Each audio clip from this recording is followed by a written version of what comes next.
প্রথমবার fish barbecue খেলাম, তাও আবার সমুদ্রের ধারে বসে। সেই সাথে থাকছে সেন্ট মার্টিনে এসে প্রথমবার কাঁকড়া খাওয়ার অভিজ্ঞতা। সেন্ট মার্টিনে এসে কিছু পাওয়া যাক বা না যাক, প্রচুর সামুদ্রিক মাছ কিন্তু পাওয়া যাবে, তাই এখানে আসলে কিন্তু অবশ্যই মাছ খেয়ে যাবে। হ্যালো এভরিওয়ান, আসসালামু আলাইকুম। কেমন আছেন সবাই? আশা করছি আল্লাহর অশেষ রহমতে সবাই অনেক ভালো আছেন, সুস্থ আছেন। আলহামদুলিল্লাহ, আমরাও ভালো আছি। সন্ধ্যার পর আমরা বিচের আশপাশ একটু ঘুরে দেখার জন্য বেরিয়ে পড়েছি। তো একটু সামনে আসতেই কিন্তু আমরা এরকম মাছ দেখতে পেলাম।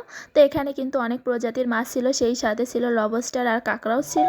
রাতের খাবারে আজকে আমরা ফিশ বারবিকিউই খাবো, এর জন্য কিন্তু আমরা এখানে মাছ দেখছিলাম। তো এখানে কিন্তু অনেক মাছ ছিল আর অনেক সাইজেরও মাছ ছিল। তো যার যেরকম লাগবে সেই রকমই কিন্তু এখান থেকে নিয়ে যাবে। তো আমরা দেখছিলাম যে আমরা কোন মাছটা নিব। তারপর আমি বলছিলাম যে আমরা কোরাল মাছটাই নিব, কারণ কোরাল মাছের বারবিকিউ আমি অনেক দেখেছি, তো আগে কখনো খাওয়া হয়নি, তাই জন্য এখান থেকে কোরাল মাছটাই নেওয়া হলো। আমরা যেহেতু 5 জন মানুষ আছি, তো আমাদের প্রয়োজন মতোই কিন্তু আমরা একটা মাছ নিয়ে নিলাম, আর সেই মাছটা কিন্তু অনেকটা ফ্রেশও ছিল।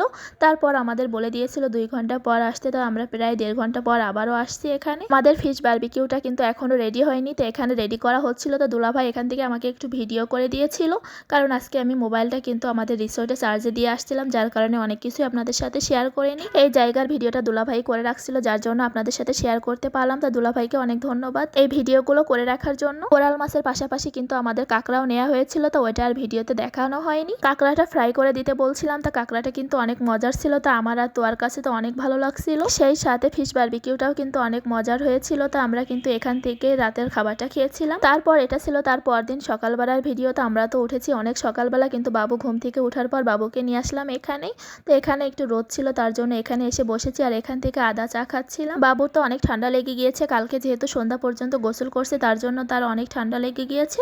তাই এখানে নিয়ে আসছিলাম একটু আদা চা খাওয়ানোর জন্য। তো কিন্তু সে একটুও চা খায়নি। তারপর বাবুকে নিয়ে একটু রোদে বসেছিলাম, তারপরে কিন্তু ঠান্ডাটা অনেকটাই কমে গিয়েছিল। আমরা এখানটায় বসেছিলাম, তো আশপাশে অনেক কুকুর বেড়াচ্ছিল। তো আলিশার বাবা দেখে বললো তাহলে ওদেরকে একটু বিস্কুট খাওয়াই। এই কাজটা কিন্তু আলিশার বাবা প্রায়ই করে, কিন্তু এখানে এসে আরো বেশি করে করছিল। গতকাল রাতেও আমাদের কুকুরকে খাওয়ানো হয়েছিল, আর এখনো আবার খাওয়াচ্ছিল। আর এখানে কেক ছিল না, যার কারণে বিস্কুটই দেওয়া হয়েছিল। কুকুরকে একটু খাওয়ানোর পর কিন্তু কুকুরগুলো আমাদের পিছুই ছাড়ছিল না, একদম যেন মায়ায় জড়িয়ে ফেলছিল।